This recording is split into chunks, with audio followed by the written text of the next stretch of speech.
Hello, welcome to the Eurogamer.net podcast number 106.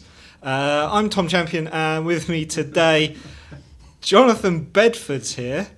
Hello. Hello, John. You all right? Yeah, I'm good, mate. You are in a very giggly mood today. I am, yeah.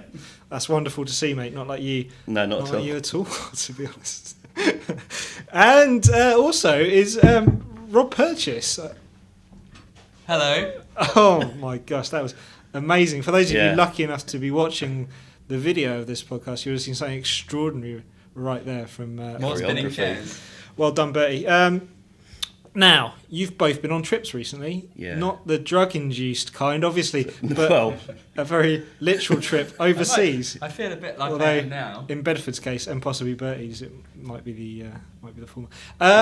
Bertie, you've been to ArenaNet, I have. developers of Guild Wars and Guild Wars 2. I have. I've been to their huge, relatively new office in Seattle, Bellevue area of Seattle. And it's Very nice. It's an amazing place. It's an amazing studio. They've got 270 people there.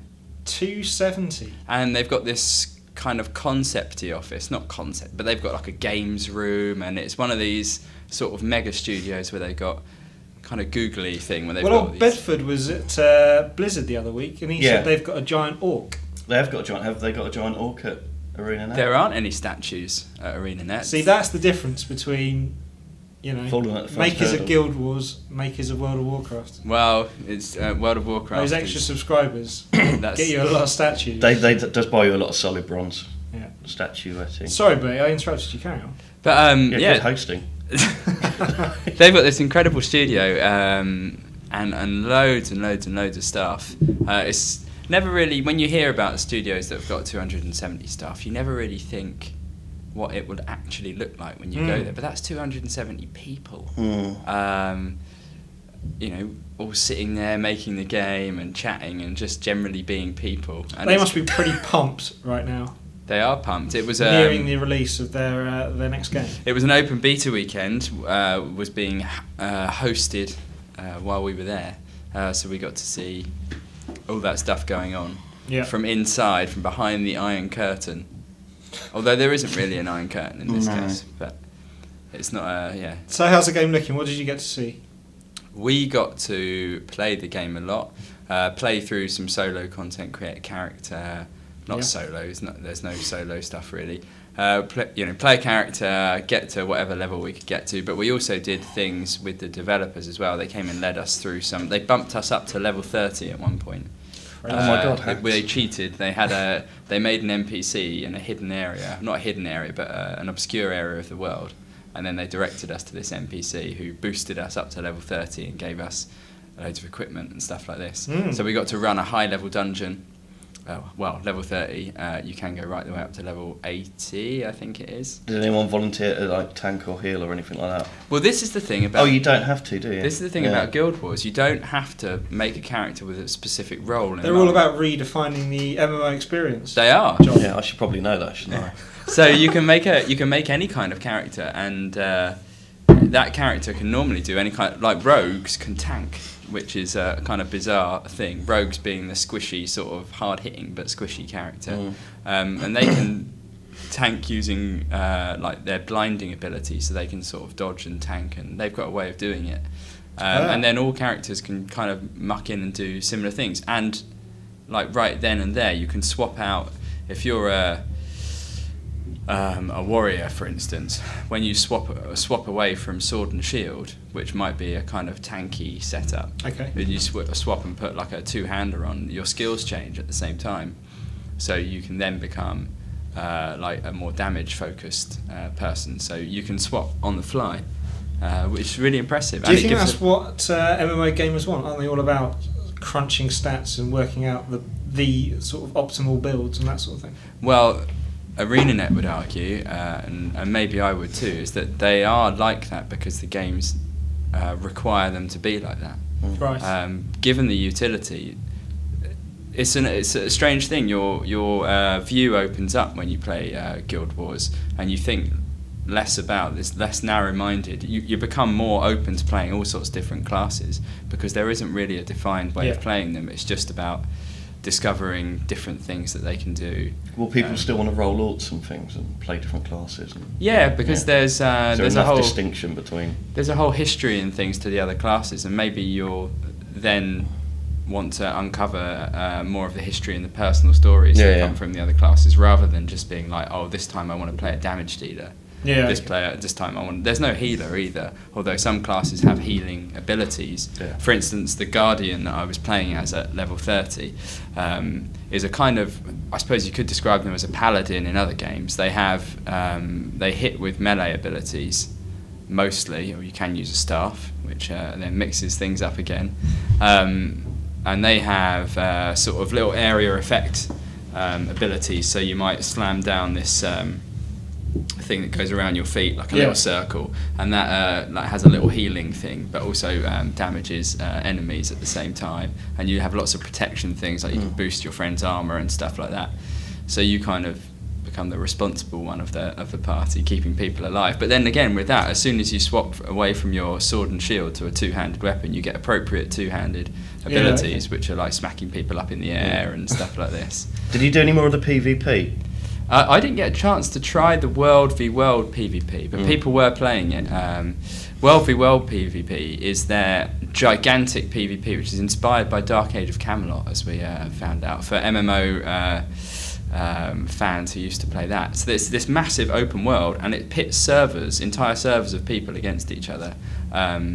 So you have, you can have, I think there's 300, each part of the map is capped at 300 people can be playing on it. And then there are 4 parts to the map, or 4 maps within this one giant map. So you could have like 1,000 people, essentially. Don't pick my maths apart. Give or take 20%. So there's loads of people running around, and there are lots of different objectives. You can take big keeps, and then you can take little towers, and then you have to make sure supply routes are open, so you can upgrade things. So there's a lot of holding things and upgrading keeps and your defenders. You have NPC defenders in there anyway.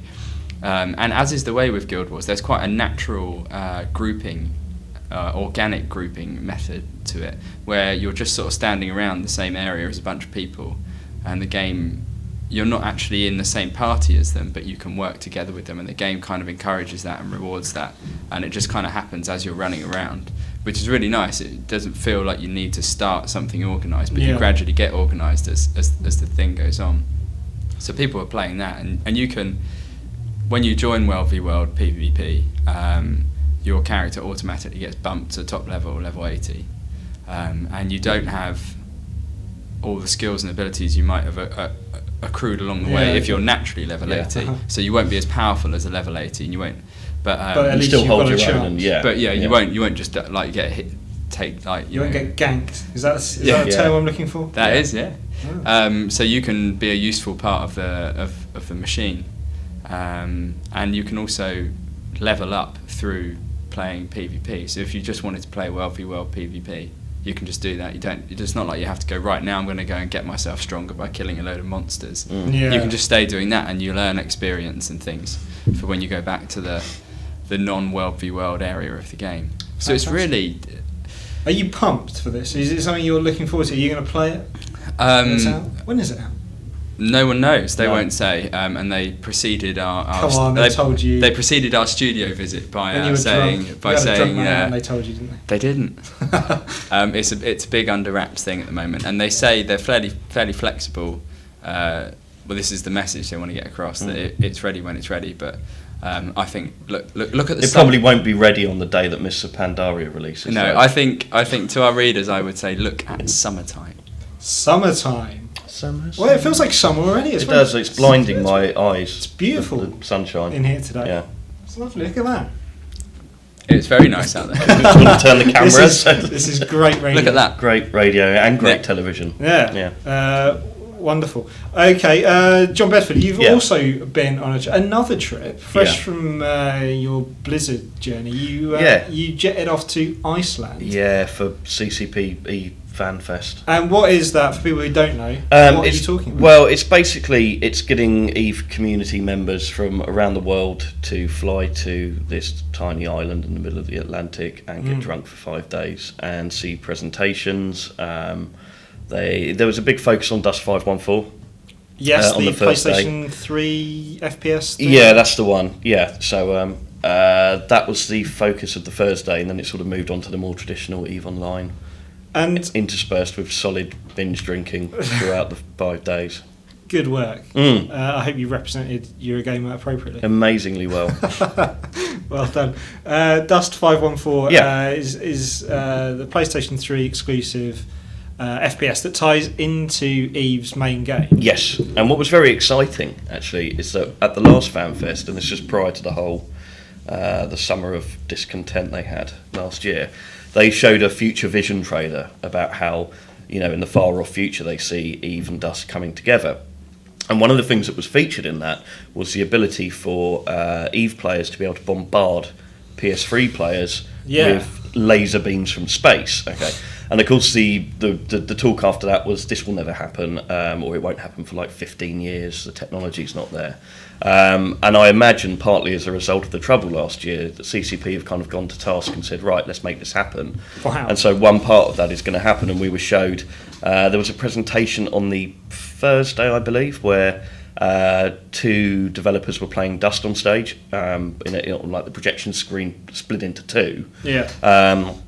And then Torfi Franz Olofsson and Christopher Tuberg came on stage to an EVE terminal where they had their ship hanging above the planet that the Dust players were on. And I think the way it works is that the PS3 player will target paint an area on the planet.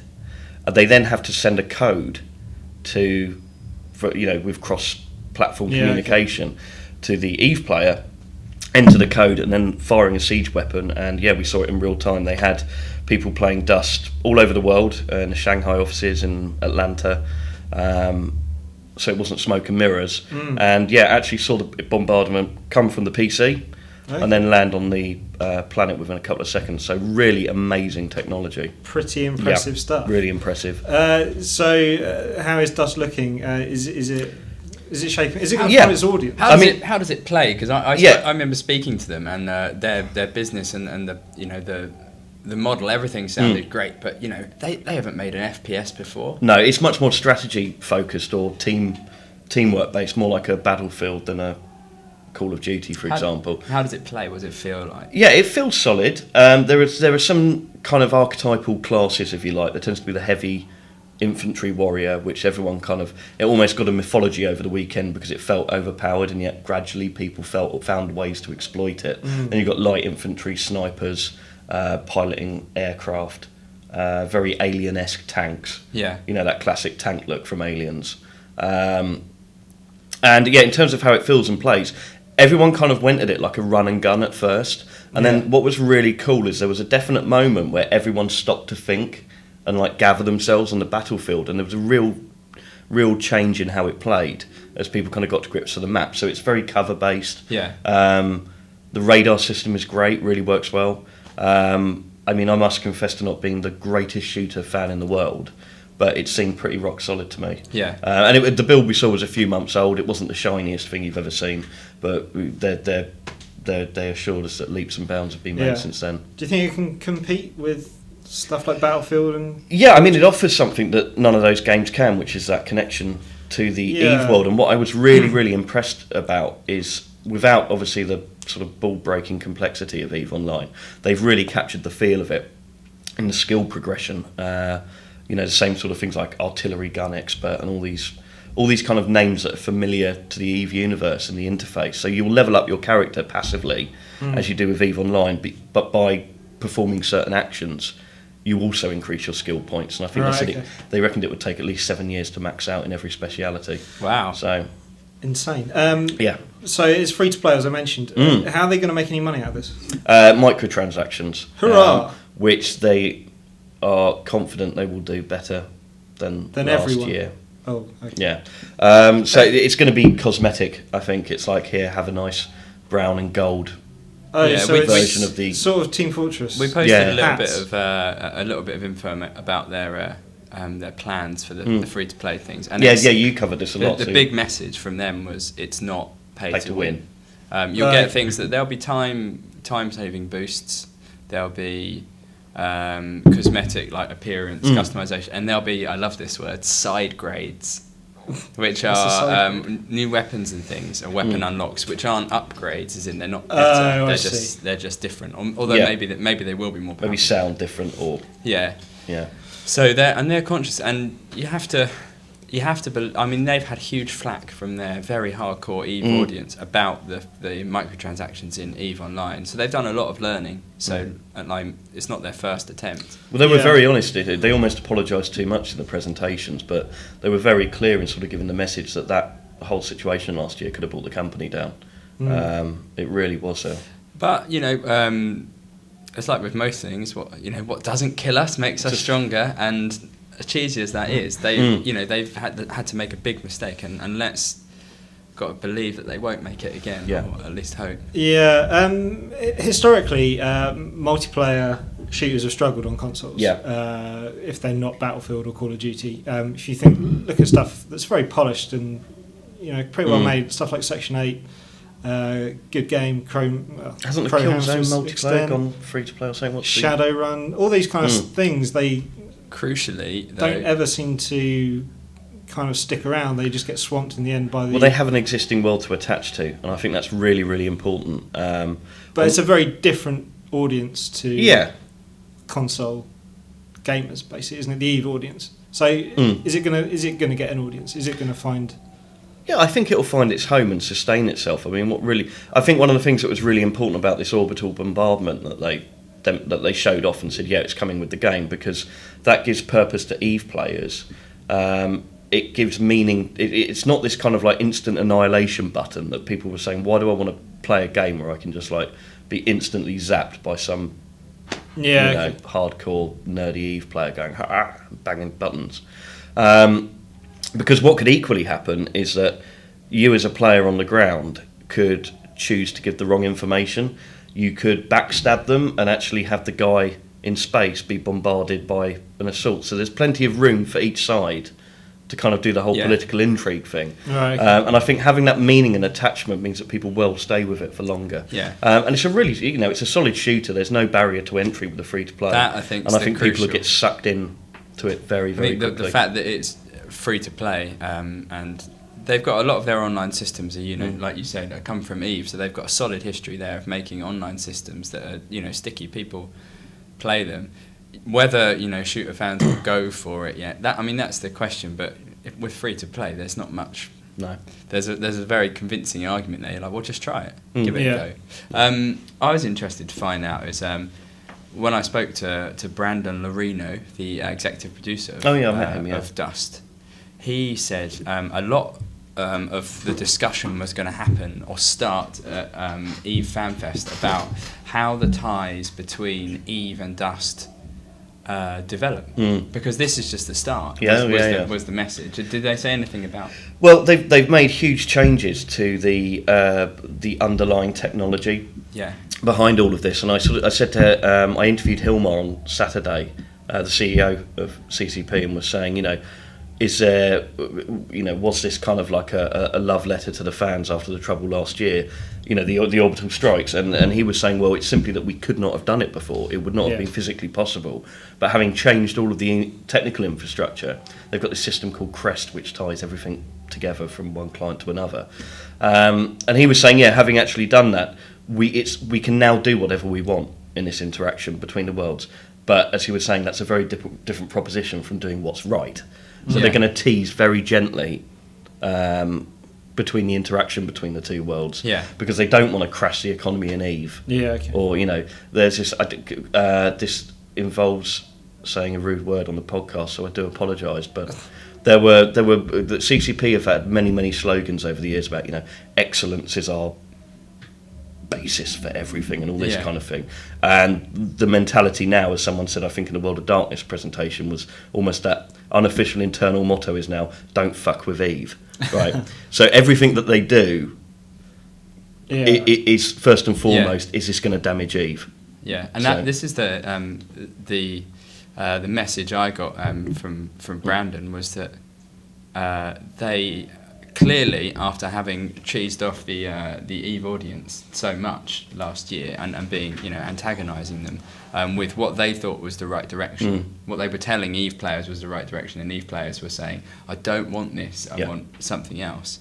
And now it seems like they've gone quite far in the other direction, whereby they are waiting for the Eve players to kind of say how they want things to develop. How was World of Darkness? It's interesting. We only got a very, very brief snippet of it. World of Darkness is the vampire. Yeah, the vampire MMO. It's not Twilight. They were very, very, very clear to emphasise. Well, they made a really interesting point, because there was a Q&A session where someone said, do you not feel any pressure to rush this out?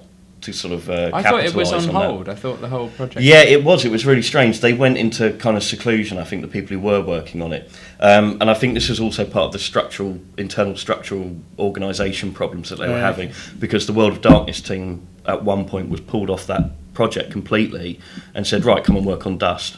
So it was a question of just focusing resources.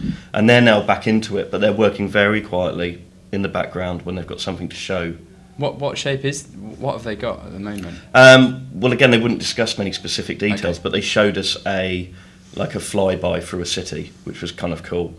Just showed off very sort of gritty brownstone buildings, New York feel, yellow cabs, but it was empty. It was literally a sort of technical proof of concept. Yeah. Amazing lighting, very moody as you'd imagine for it.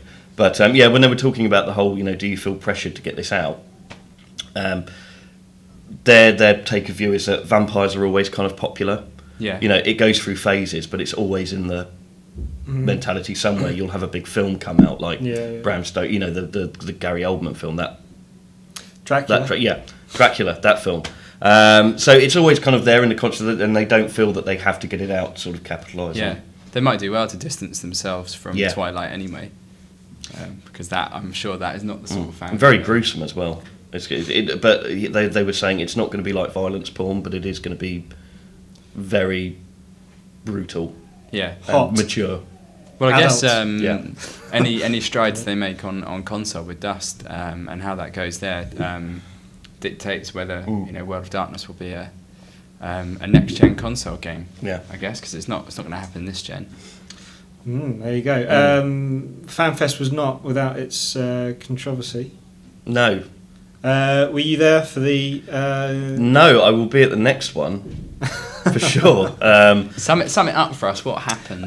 Basically, there's this, basically a culture of drunkenness, for the most part, at FanFest. And, that doesn't excuse what Alex Gianturco did at all. Alex Gianturco, a.k.a. the Matani, is the leader of a kind of controversial alliance in the game called Goonswarm. So is he employed by CCP? No, he's on what's called the Council of Stellar Management, which is a group of player-elected players who go to present issues and have a sort of chat with CCP. He's the chairman, I thought. He is the chairman, I beg your pardon. And he won by a landslide. He got, I think he had 10,000 votes. He's a very eloquent guy. I've spoken to him before. When he's not drunk. When he's not drunk, wearing a wizard's hat. Slightly, and goading people to harass someone into killing themselves. I was reading his. I don't want to jump too far ahead, but I was reading his defence or his explanation. It wasn't really a defence, and he has a very different role for his character than Mitani to who he is in real life. I know, I've met him a couple of times at FanFest, and he's a perfectly regular guy, but it is this character. It's a hate figure in Eve, and he plays up to it. And there was a certain amount of egging on, you kind of like to outdo each other at the panel itself by the looks of it, and to be more outrageous. But basically he displayed a conversation he had with a miner who had blown up, and it turned out that the guy was pretty clearly having depressed suicidal thoughts, and I don't think it would have got as much notice if not later towards the end of the presentation he had said, oh, by the way, the guy's name is this, And if you want him to kill himself, you should like totally harass him. But that's paraphrasing hugely. But we've got a story up today which So he's not actually employed by CCP. No, Okay. he's not. But it was a CCP controlled session, and I think that's where there's a certain amount.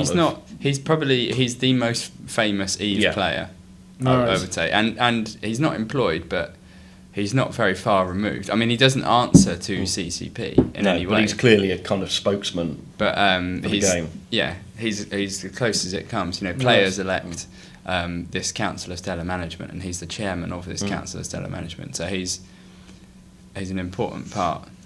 Yeah. Naughty. So is he going to resign his position? Well, I think he said on Twitter when he arrived back home. He hasn't defended it at all. He has. He's put an apology out. But I mean, he hasn't. Oh no, he hasn't said I was drunk. So that it seemed like a pretty sincere apology. Yeah, I think he was saying that. What was it? He said he was sort of replying in his. Didn't actually realise what he'd said and was replying in the Matani. I see. Yeah, but I don't know. But more will unfold the internet, in the coming days. Yeah, serious. But he's had a go at himself publicly about all that. Yeah. And I don't know if a resignation is right in this regard. He's a very colourful character. I think it'd be a great. I'm not defending what he's done at all, but no. I think it'd be a great shame for Eve if this guy was to go. Well, I mean, it's what he said and did was indefensible, but there's this other thing that the CSM has not always been a strong body and actually getting things done. And it's evolved that way. And I think, I'm no fan of Goonswarm, but when you look at last year, that CSM 6, chaired by Alexander Gian Turco, got stuff done when stuff needed doing. He was really... And whatever your agenda in Eve is, or however you feel about Goonswarm, everyone benefited from what they managed to achieve, rather than the perhaps slightly weaker CSMs that have been before. I think this is incredible. A lot of this means nothing to me, having never played Eve. It means nothing to anyone listening. I've never played it. But anyway, I hope you've enjoyed the podcast. It is incredible that players can kind of exert this sort of influence and control over a game. Yeah, but I think a couple of years ago they were officially given stakeholder status within the company, which allows them to make certain limited demands. You say it is, mate, and Eve has... probably the most devoted fan, not devoted, but if you had to point to a game and say, look, this is an example of what an MMO community can be, if you like. But this is something that's not and doesn't have to be exclusive to Eve. One of the things I picked up from ArenaNet, and you get a lot of waffle from developers and publishers, about how it's all about the fans and things like that, but. And World of Warcraft, Blizzard would probably say the same, but maybe perhaps because they've got so many fans, there's a layer of protection for them. They're quite closed off, and you get a feeling that Blizzard does what Blizzard does, and the fans either like it or don't like it. You don't get a feeling that it's bossed by the fans, and that might just be because there are so many. It's hard to know. The one thing I just want to throw in as well, actually, is that I would say the Eve community is one of the best communities I've been involved with online. And although there's this reputation for it being a very cold, horrible, dark place, and sometimes it's just the mechanics justify it, but the kind of things that were said in that panel is like not the community I know from Eve Online. So I'd hate for anyone to be put off playing the game because of it, because the trust and the friendships you make in that game become the valuable thing. Yeah. So that's a really important point to make. Yeah. We're not all running around telling each other to kill ourselves. Yeah. But I mean. Getting back to, I got the impression from ArenaNet and from the top of ArenaNet as well. You might get a sense that they would say this, but they really care about what their fans, people that play Guild Wars 1 want, and there was a big sense that they're waiting to hear from people, and they're really excited about showing them what they've got, and they're happy to, I guess. You can be happy when you've got a nice product. It's good. It's of a high quality. But they're happy to listen, and they try to give a voice to all the different areas of their team and on their website. And it seems like they want to bring up the kind of community that that Eve has. Within their game. Good stuff. Do you want a couple of reader questions quickly? Go for it. Or listeners, or whatever you people. What is it? Watchers now. Yeah, watchers. Freakish. Why not? Monkey wants to know what percentage of players at the EVE Fan Fest were wearing monocles. I didn't see anyone, but it was a bit of an ongoing joke. What's the deal with the monocles? The monocles is the ridiculously priced $70 monocle that released with Incarna. Oh, I see. Yeah, so that was just a sort of an ongoing joke. I didn't actually see anyone. I did see, and I sent you the photographic proof of this. I did see. I did an impromptu podcast with a fan site, which was which featured a man wearing a beret and smoking a pipe in the beer garden, talking about EVE Online, and he had the most magnificent tattoos of EVE on his boobs. Yeah. You sent me this photo. Yeah. I was a little bit disturbed. Yeah, it will be shared at some point. It will be. We'll get it onto With the Eurogamer world. somehow. Yeah, yeah. Maybe we can stick it in the podcast article. Yeah. Do we need his permission? Wow. No, he was quite pleased to display his nipples to anyone who asked. Really, I'm sure he wouldn't mind. I'm not sure how many people want to see that. No. Dash Ginger wants to know, with WoW subs slipping and the Old Republic on the rise, is there still a place for EVE and Guild Wars 2? EVE's a different. I mean, you could almost consider the games different genres. EVE's here forever. Yeah, I think I don't see EVE going anywhere, and really, you couldn't think of two more different games. They barely belong in the same genre. I think there's a discussion between that action bar based, fantasy flavour MMO, and with systems that go on. But I mean, EVE's like a sandbox game. It doesn't. It's a very different experience. EVE will rock on for. I'm convinced it will be going after I'm dead. I think EVE, the success of EVE is why no other company has come in and made a spaceship MMO. I think people just think it's a bit untouchable, and that CCP have got that niche sewn up. And it doesn't seem to be slowing down at all. No, it's kind of. I think they've just passed 400,000 subscriptions. It plods on, slowly grows, and it's had years and years of development on it. Is it growing overall? Yeah, it's I think they were saying it's the only MMO that's grown every single year. Yeah. In subscribers, and they've just hit 400,000. Wow, that's nice. That's a big, high, solid number. As for Guild Wars 2, I know that its fantasy status puts it more closely alongside World of Warcraft and Star Wars, but it's not a subscription game. You pay £50, which is quite high for a PC. This is the same model as the first Guild Wars game, then? Yeah. You're just paying for expansions. You just buy the game, and that's it. And there are microtransactions in Guild Wars 2, but they've been, again, they're not pay to win, and they're really sensitive about these microtransactions. They really want to get it right. They're really conscious of cheesing people off. So exactly what's there was something that we actually weren't allowed to report from the beta weekend because they were testing them. So there was a bunch of different items and things, and people could put in their credit card details and test them. You wouldn't actually be paying for anything, but they wouldn't charge your account, but they were testing it, and they're still testing it. I wasn't sure if that was a scam email, so I didn't. Okay. So they're my drunken stupor post FanFest. I didn't dare put my details in. So they are, they're testing all that, and they clearly want to get it right, but they won't. It's kind of convenience and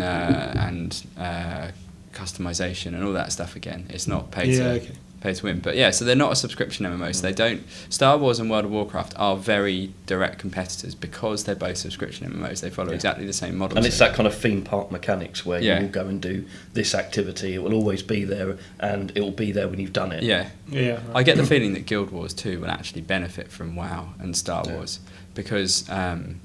There's the Guild Wars 1 player base, and they're obviously going to be Guild Wars 2 players. But then there's WoW players, and there's Star Wars players. Star Wars, by design, is very different. It's like single player that bleeds into MMO a little bit. But Guild Wars always feels like an MMO where you're being encouraged to play with other people rather than just go off by yourself and do a story by yourself. And I think people will... By the time Guild Wars comes out, people will have had a few months of Star Wars. Yeah, right. And, WoW players have had years of WoW. And I think a fair whack will at least try Guild Wars. Oh, yeah.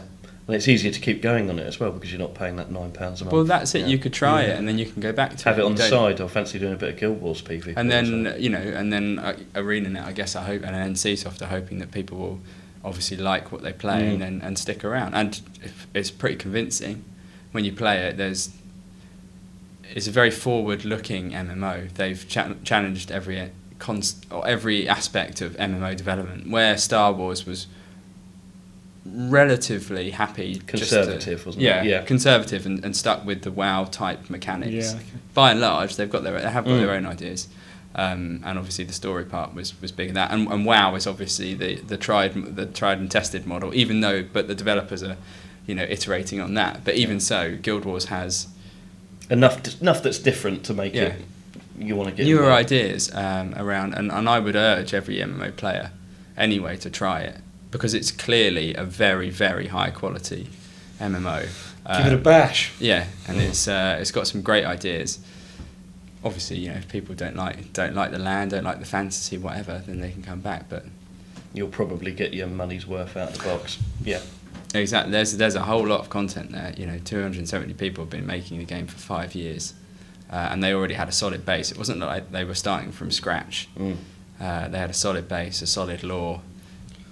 And they've built a massive and enormously impressive game. But not a bronze statue. That's what they need. That's all they're missing to be that top tier MMO developer. Yeah, got to get a bronze statue, preferably of an orc. Yeah, and I think like I was saying, the thing with Guild Wars as well is that they're going to launch with a massive amount of content. But like with Guild Wars 1, they'll be launching. They haven't announced any expansions, but they'll be launching expansions to continue the game. Yeah. And it's just the start when an MMO launches. And this one will launch in great shape, but it will, change as well. Sweet, good stuff. Well, I think that's about it for now. Yeah. Second week in a row we've done MMO stuff. So next week we'll probably talk about something that isn't an MMO, perhaps. No. I'm Tom Champion. I'm off to get some Football Manager tattoos put on my nipples. Yeah. Seems appropriate. Thank you to John Bedford. No, thank you. Thank you to Bertie. Thanks, Tom. Thank you, John. Thank you, Bertie. And thank you for bearing with us. And we'll see you next week. Bye. Yeah. Bye. See you, bye.